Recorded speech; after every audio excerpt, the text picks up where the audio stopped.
Hello everyone, myself Kulvinder Singh from SQL Academy।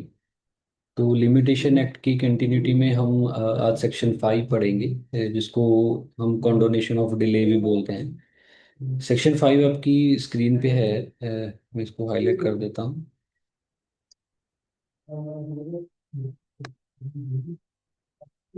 सो मैं section 5 एक बार read कर देता हूँ, फिर इसके वो हम ब्रेक करेंगे। पहले इसका लिटरल मीनिंग मैं आपको बताऊंगा, देन आफ्टर दैट हम इसको ब्रेक करेंगे। Section 5, extension of prescribed period in certain cases. Any appeal or any application other than an application under any of the provisions of Order 21 of the Code of Civil Procedure। ये बोल रहे हैं कि section 5 किस पे applicable होगा, जैसे हम रिसेंट लास्ट इलेक्शन में बात करी थी कि सिर्फ और सिर्फ अपील और एप्लीकेशन पे अप्लाई होगा, सूट पे ये सेक्शन अप्लाई नहीं होगा। अपील और एप्लीकेशन में भी इसकी एप्लीकेबिलिटी लिमिटेड है। एप्लीकेशन पे ये एग्जीक्यूशन एप्लीकेशन पे नहीं अप्लाई होगा।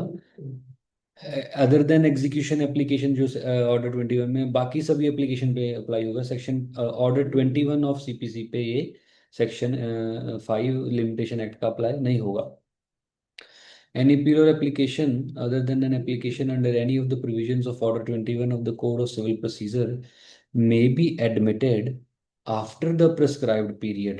बोल रहे हैं कि प्रिस्क्राइब पीरियड के बाद भी उसको एडमिट कर सकते हैं, may be admitted after the prescribed period if the appellant or the applicant satisfy the court that he had sufficient cause for not preferring the appeal or making the application with such period। ठीक है। इसका जो body law का है, इस section का, ये बता रहा है कि कोई अपील और application other than the execution application अगर प्रेस्क्राइब्ड पीरियड के बाद फाइल होती है तो उसको एडमिट किया जा सकता है। ऐसा नहीं कि उसको it is duty of the court कि उसको एडमिट करेगा ही करेगा, किया जा सकता है। अगर एप्लीकेंट या एपेलेंट जो भी उस अपील और एप्लीकेशन को फाइल कर रहा है वो कोर्ट को सेटिस्फाई कर दे कि उसके पास सफिशिएंट कॉज है प्रेस्क्राइब्ड पीरियड के बाद फाइल करने का, कि कोई ना कोई सफिशिएंट कॉज था उसके पास जिसकी वजह से उसने with in the prescribed period अपना जो अपील और एप्लीकेशन है वो फाइल नहीं करा था। ठीक।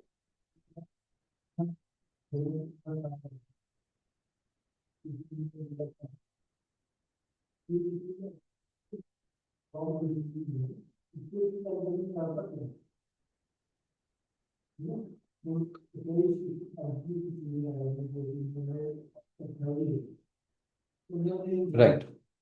तो इसकी एप्लीकेबिलिटी किस पे है?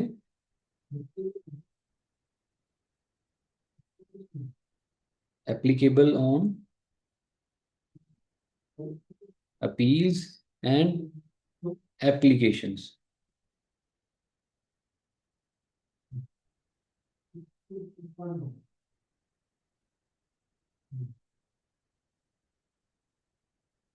Other than execution applications, execution वाली पे ये अप्लाई नहीं होगा। ठीक। किस पे एप्लीकेबल होगा सेक्शन 5? अपील्स और एप्लीकेशंस। ओके। तो इसका फ्रेमवर्क क्या रहता है वर्क करने का? इट इज कि फॉर एग्जांपल ये टाइम पीरियड है जिसमें आप अपनी अपील और एप्लीकेशन फाइल कर सकते हो। ठीक है। कोर्ट क्लोज वाला हमने सेक्शन 4 में पढ़ लिया। जनरल प्रोविजन है कि विद इन इसी टाइम पे पीरियड में हमने केस को जो है फाइल करना है।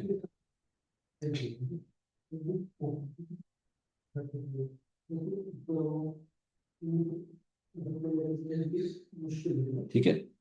तो यहाँ पे प्रेस्क्राइब पीरियड खत्म हो रहा है। यहाँ पे एप्लीकेंट ने अपनी अपील फाइल कर दी। ठीक है। तो यहाँ पे अगर वो फाइल करेगा तो उसको क्या प्रूव करने पड़ेगा? Sufficient cause.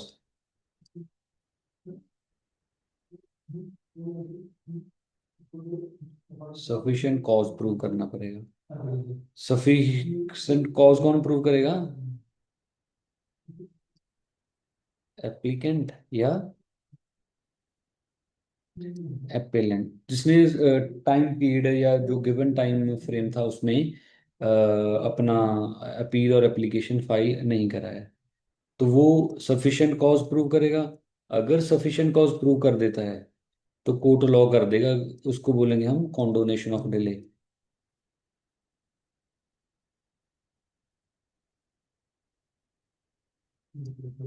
ठीक। प्रिस्क्राइब पीरियड के बाद में फाइल करा एपिलेंट और एप्लीकेंट ने, तो उसको क्या प्रूव करना पड़ेगा कि उसके पास सफिशिएंट कॉज था, इस डेट को उसने क्यों नहीं फाइल करा, उसके पास सफिशिएंट कॉज था।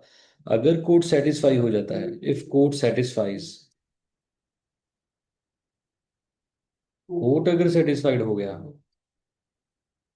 तो कॉन्डोनेशन ऑफ डिले हो जाएगा।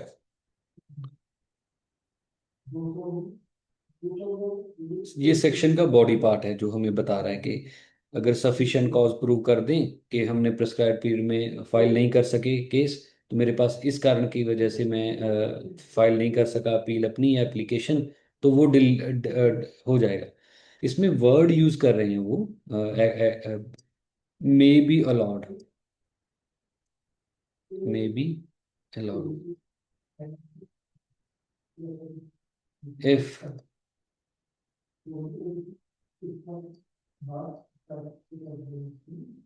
sufficient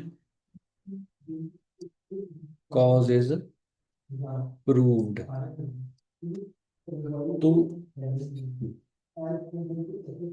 दो पार्ट में हम इसको डिवाइड करते हैं, may be allowed if. First part कि आपको सफिशिएंट कॉज प्रूव करना पड़ेगा।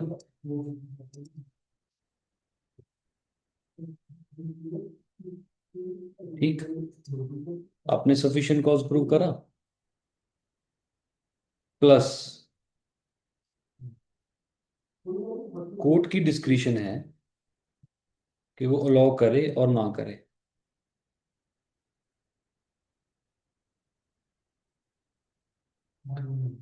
इट मींस आपको कोर्ट को दो बार सेटिस्फाई करना पड़ेगा। आपको पहले तो एक अपना सफिशिएंट कॉज प्रूव करना पड़ेगा कि this was the reason that prohibited me from filing the appeal और application on the prescribed date, कि इस कारण से मुझे, इस कारण की वजह से मैं प्रिस्क्राइब पीरियड के लास्ट डे पे अपना केस फाइल नहीं कर सका।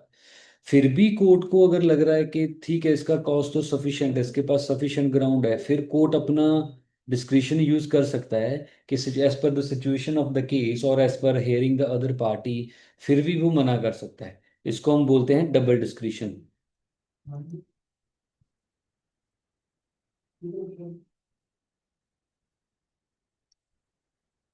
Double discretion.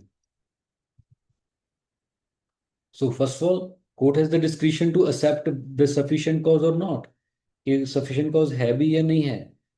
Court has first discretion over here, and after the satisfaction of the first discretion कि हाँ sufficient cause तो है, फिर भी कोर्ट उसको मना कर सकता है।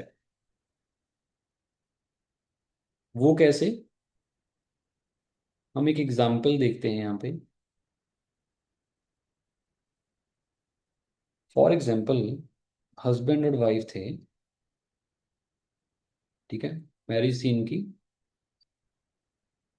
वाइफ ने हस्बैंड के अगेंस्ट केस फाइल कर दिया, ठीक है,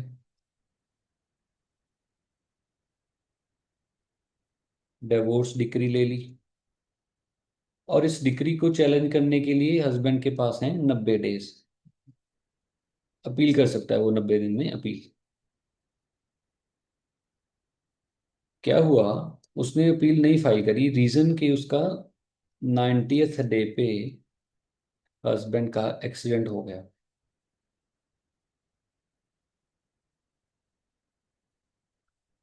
और 91st डेट पे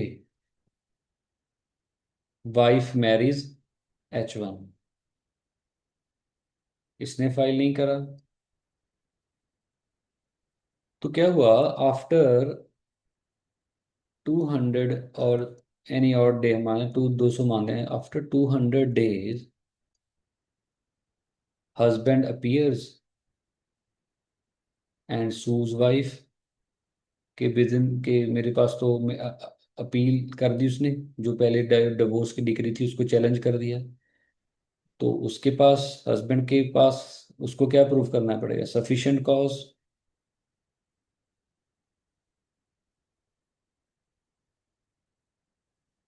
कि उसके पास कैसे करेगा, प्लस मेडिकल रिकॉर्ड्स दिखाएगा वो। ठीक है, तो उसके पास मेडिकल रिकॉर्ड्स हैं, सफिशिएंट कॉज है उसके पास, he has the sufficient grounds. Fine. तो फिर वाइफ की टर्न है अभी। Wife will carry the marriage certificate with, कि उसकी तो मैरिज हो चुकी है, marriage with H1, she also got the sufficient grounds.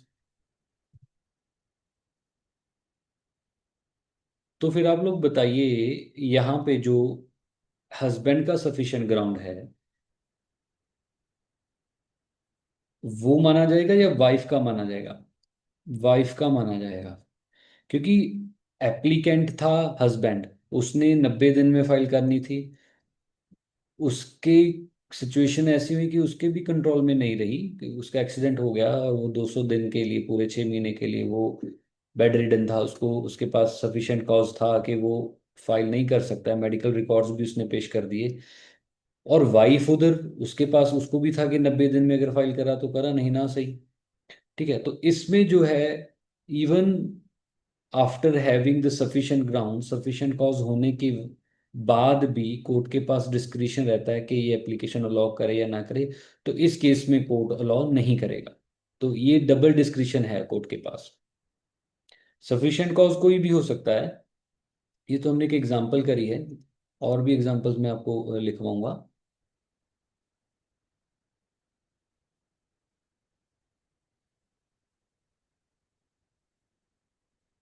तो नेक्स्ट इसमें करेंगे हम burden of proof. Burden of proof हमें पता है कि किस पे होगा, एपिलेंट और एप्लीकेंट पे होगा, जिन लोगों ने within the time period, the within the given prescribe period अपना केस फाइल नहीं करा, तो उन पे होगा बर्डन ऑफ प्रूफ।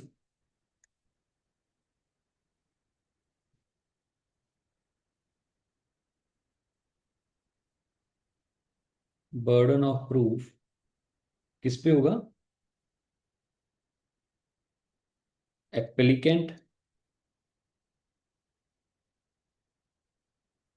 एपिलेंट। तो this burden of proof of proving sufficient cause,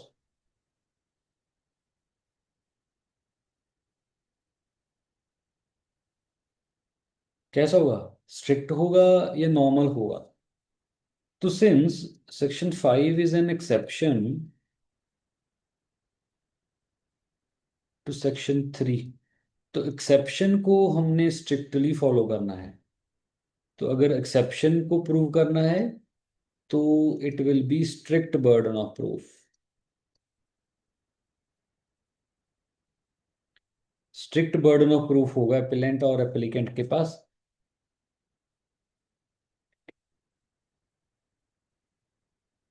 after that burden of proof होगा किस टाइम का? यहाँ पे वो केस फाइल कर सकता था, यहाँ से शुरू हुआ, ये है प्रेस्क्राइब्ड पीरियड, तो वो केस यहाँ भी फाइल कर सकता है, यहाँ भी कर सकता है, यहाँ भी कर सकता है। उसने यहाँ करा 4 पे, तो बर्डन ऑफ प्रूफ किस चीज का होगा? कि आपने पहले दिन नहीं करा, फर्स्ट पे नहीं करा, 2 पे नहीं करा, 3 पे नहीं करा, या किस पे नहीं? सिर्फ और सिर्फ burden of proof last day का होगा, last day of prescribed period. Court सिर्फ और सिर्फ लास्ट डे देखेगी, उससे पहले नहीं। लास्ट डे या पीरियड देयर आफ्टर, जो भी सफिशिएंट कॉज की जो एक्सप्लेनेशन मांगेगी कोर्ट, या कोर्ट को एक एप्लीकेंट या एपेलेंट ने जो भी सफिशिएंट कॉज की एक्सप्लेनेशन देनी है, वो the prescribed period itself, the day, last day, and the time period thereafter, उसकी एक्सप्लेनेशन देनी है, उससे पहले की नहीं। Burden of proof is of the last day of the prescribed period and the time period thereafter, and not before the last day of the prescribed period. ये बात कहाँ पे लिखी हुई है? एक केस का नाम लिखो आप, Ramlal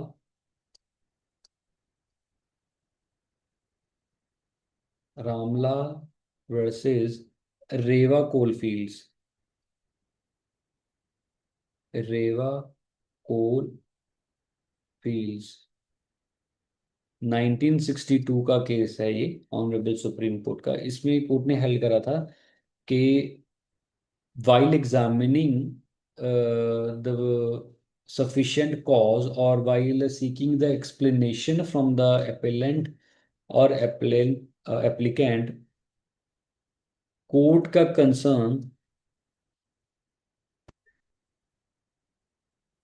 concern should be of last day of prescribed period and not before this period. Concern court का सिर्फ लास्ट डे रहेगा। रामलाल वर्सेस रेवा कोल्डफील्ड, ये केस आप लिख लीजिए।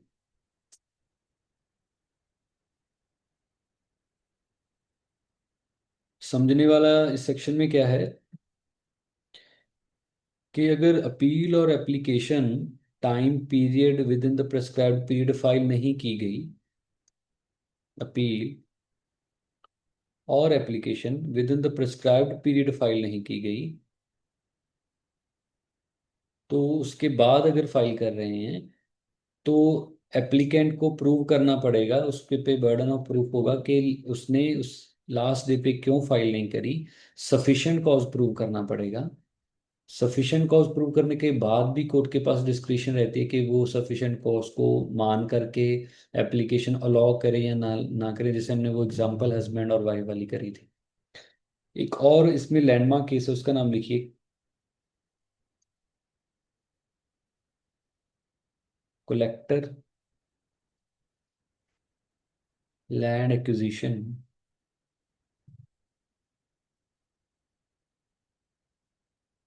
अनंतनाग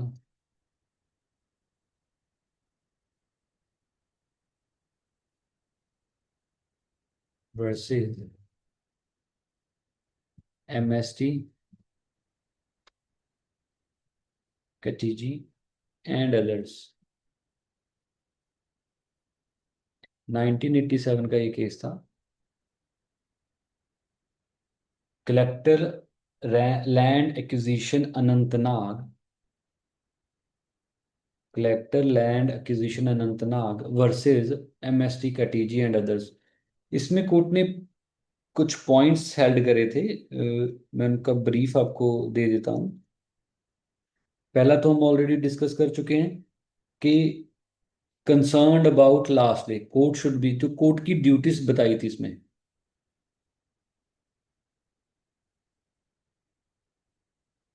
कोर्ट्स ड्यूटी या कोर्ट कैसे चलेगा, अगर सेक्शन 5 की एप्लीकेशन आती है तो what should be the approach of court.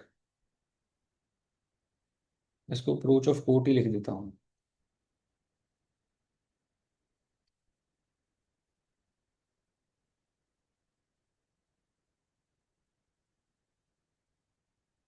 पहली है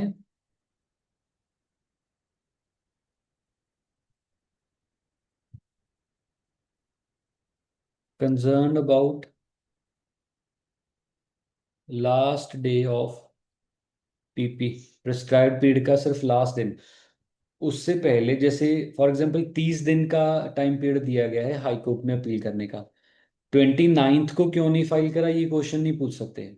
30th को क्यों नहीं करा, 31st को क्यों नहीं करा, ये क्वेश्चन कोर्ट पूछ सकता है, ना कि उससे पहले। लास्ट डे का क्वेश्चन हो सकता है, उससे पहले का नहीं। आफ्टर दैट जब कोर्ट एक्सप्लेनेशन ले रहा होगा, सफिशिएंट कॉज प्रूव करने का कोई क्वेश्चन ही कर रहा होगा, court should not be hyper technical. Court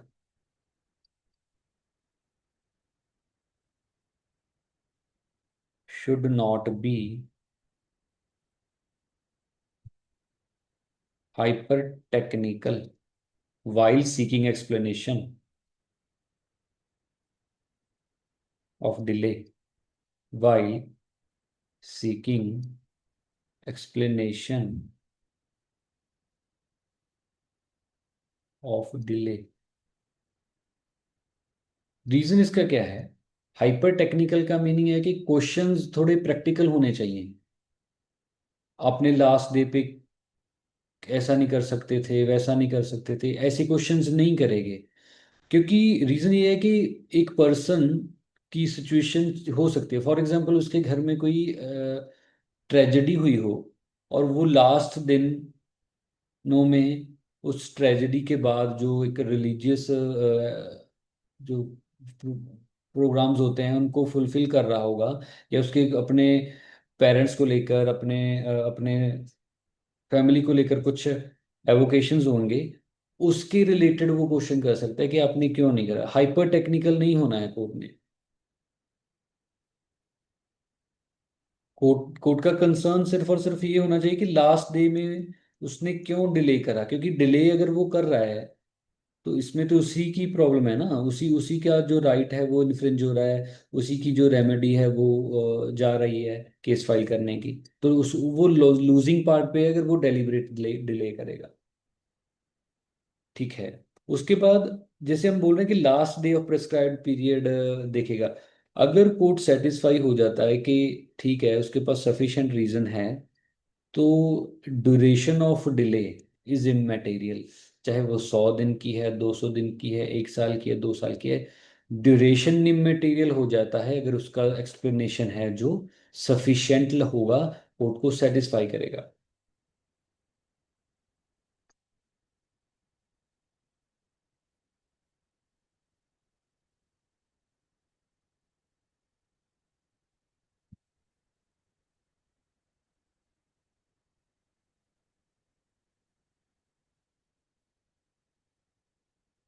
if sufficiently explained, if sufficient cause is explained well and adverse party has not been affected। अगर वो अलाउ कर देंगे, उस एप्लीकेशन को अलाउ अगर कोर्ट कर देगा, तो जो अपोजिट पार्टी है वो एडवर्सली इफेक्ट नहीं होएगी। And opposite party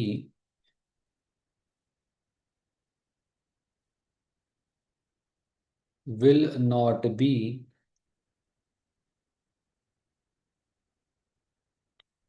adversely affected. ठीक है। लास्ट डे देखना है हमने कि last day of the prescribed period देखना है, उसी के कंसर्न है। और एक्सप्लेनेशन सीख, जब हम एक्सप्लेनेशन कोर्ट लेगा तो हाइपर टेक्निकल नहीं होगा, थोड़ा प्रैक्टिकल होगा।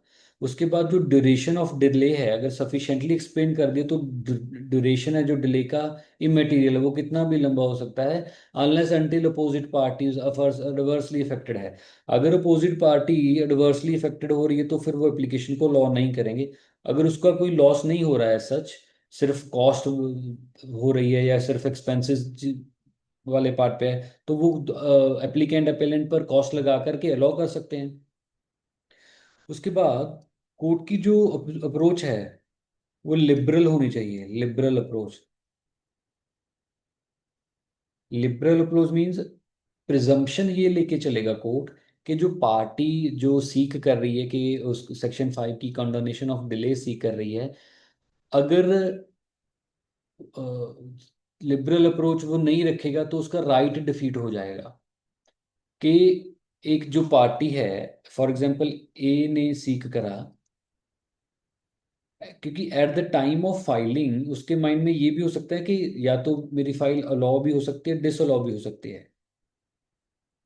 वो श्योर शॉर्ट होकर तो केस फाइल नहीं करेगा ना एप्लीकेशन के, हाँ मैंने जानबूझ के मैं डिले कर देता हूँ, दूसरी पार्टी को हरास करता हूँ, मेरी एप्लीकेशन तो लो हो ही जाएगी, सेक्शन 5 तो मैंडेटरी है।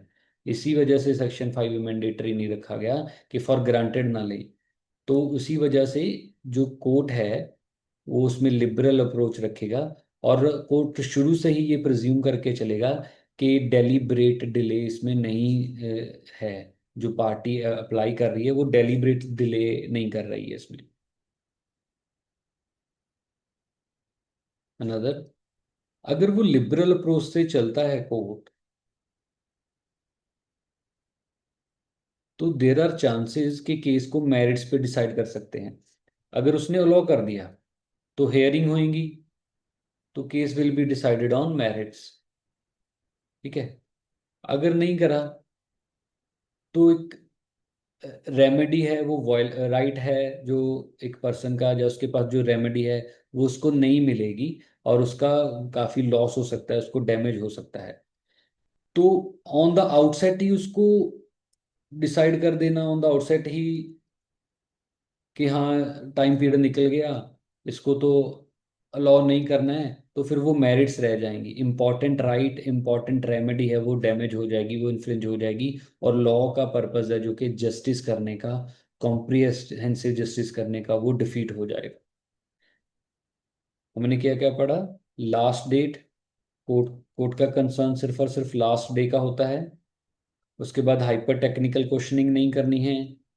अगर सफिशिएंटली प्रूव कर दिया, एक्सप्लेनेशन सफिशिएंट दे दिया, तो duration of the delay will be immaterial, immaterial होगा। कितनी भी डिले हो सकती है। लिबरल अप्रोच रखनी है, ठीक है, क्योंकि वो डेलिब्रेट डिले नहीं कर रहा। डेलिब्रेटली नहीं चलेगा, क्योंकि देर आर चांसेस कि उसकी एप्लीकेशन रिजेक्ट भी हो सकती है। लिबरल अप्रोच अगर रखेगा कोर्ट, तो मेरिट्स पे डिसाइड हो जाएगा केस, अदरवाइज उसका जो इंपॉर्टेंट राइट या इंपॉर्टेंट रेमेडी है वो डिफीट हो सकता है। ठीक है। Court should be practical while deciding.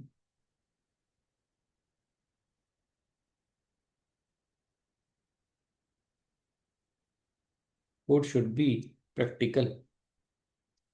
Practical किस कंटेक्स्ट में?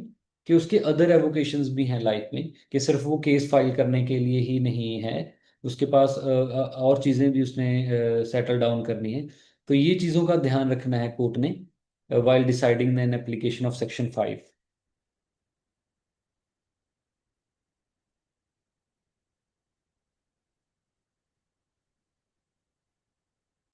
कॉन्डोनेशन ऑफ डिले का हमें नाम ही, इसका जो लिटरल मीनिंग है भी अगर इसका निकाल रहे हैं, तो बोला ना कि डिले को कंडोन कर रहे हैं हम।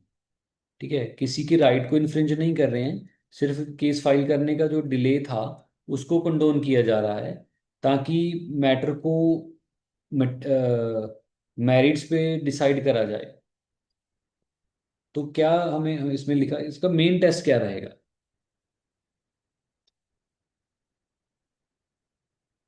वाई, जब एक्सप्लेनेशन सीक करनी है, जो एपेलेंट डिलेड है, वो एप्लीकेशन डिलेड है, उस उसका मेन टेस्ट रहेगा कि whether the applicant has acted mala fide and deliberately. Mala fide and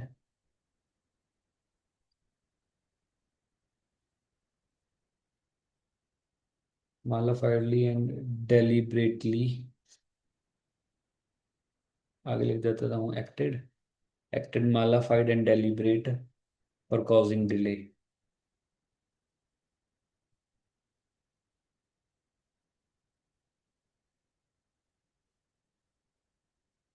अगर यस कि वो मालाफाइड है, तो एप्लीकेशन को लॉ नहीं करेंगे, रिजेक्ट कर देंगे।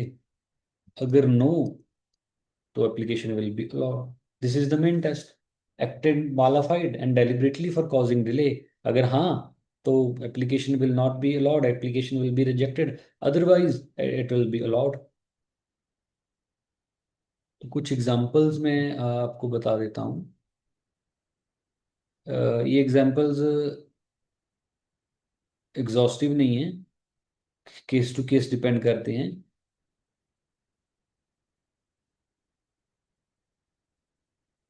लॉयर्स रॉन्ग एडवाइस, अगर कोई लॉयर एक पर्सन को रॉन्ग एडवाइस दे देता है और उसकी वजह से वो डिलेड हो जाता है, तो इट विल बी एक्सेप्टेड। एक केस भी आया है इसमें, N Balakrishnan versus N Krishnamurthy, इसमें केस लिख सकते हैं हम लायर्स रॉन्ग एडवाइस में, lawyers wrong advice. N Balakrishnan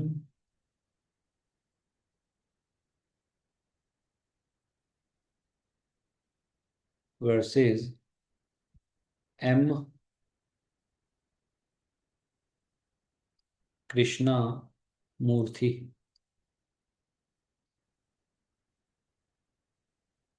1998 का केस है ये लॉयर्स की रॉन्ग एडवाइस का केस है। अगर लॉयर की रॉन्ग एडवाइस की वजह से डिले होता है तो उसको सफिशिएंट कॉज माना जाएगा। आफ्टर दैट एक्सीडेंट हो गया और डॉक्यूमेंट्स स्टोलन, जो इंपॉर्टेंट डॉक्यूमेंट्स थे केस के रिलेटेड, जिसकी जिसको यूज करके वो केस फाइल कर सकता था, वो स्टोल हो गए। नेक्स्ट है bona fide wrong interpretation of law.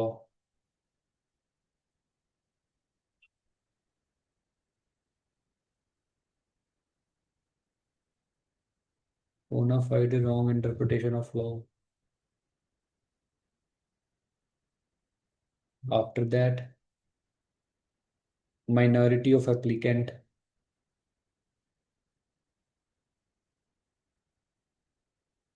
ये भी सफिशिएंट कॉज है। Minority of applicant, applicant applicant minor minor है जब उसका उसके पास राइट एक्रू हुआ है अपील और एप्लीकेशन फाइल करने का। तो जब वो मेजर होगा तभी वो केस अपील और एप्लीकेशन फाइल करेगा। तो तब तक का उसको जो है डिले कंडोन कर देंगे। और एक्सप्लेनेशन, एक्सप्लेनेशन तो सेक्शन 5 की जो एक्सप्लेनेशन है वो भी एक एग्जाम्पल है। सेक्शन पहला है सेक्शन एक्सप्लेनेशन में पढ़ता हूँ अभी, इसको रिवाइज कर लें। लॉयर्स की रॉन्ग एडवाइस हो गया, एक्सीडेंट या डॉक्यूमेंट स्टोलन हो गया, बोनाफाइड और wrong interpretation of law, minority of the applicant और एक्सप्लेनेशन।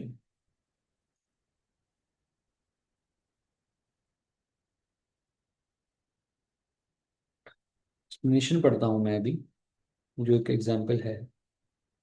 एक्सप्लेनेशन में बता रहे हैं कि the fact that the appellant or applicant was misled by order, practice or judgment of the high court in ascertaining or computing the prescribed period may be sufficient cause within the meaning of this section। so clearly बता रहे हैं कि अगर high court के किसी judgement, order या practice की वजह से कोई एप्लीकेंट या एप्लीकेंट मिसलेड हो गया है कि इसको इस प्रिस्क्राइब्ड पीरियड में फाइल करने का, तो that will be an sufficient explanation. तो अगर इस वजह से उसने केस को डिले फाइल किया है तो उसको डिले, उसका डिले वो कंडोन हो जाएगा एज पर सेक्शन 5। सो अगर आप लोगों के कुछ क्वेश्चंस होंगे, डाउट्स होंगे तो आप कमेंट सेक्शन में बता सकते हैं। Thank you very much.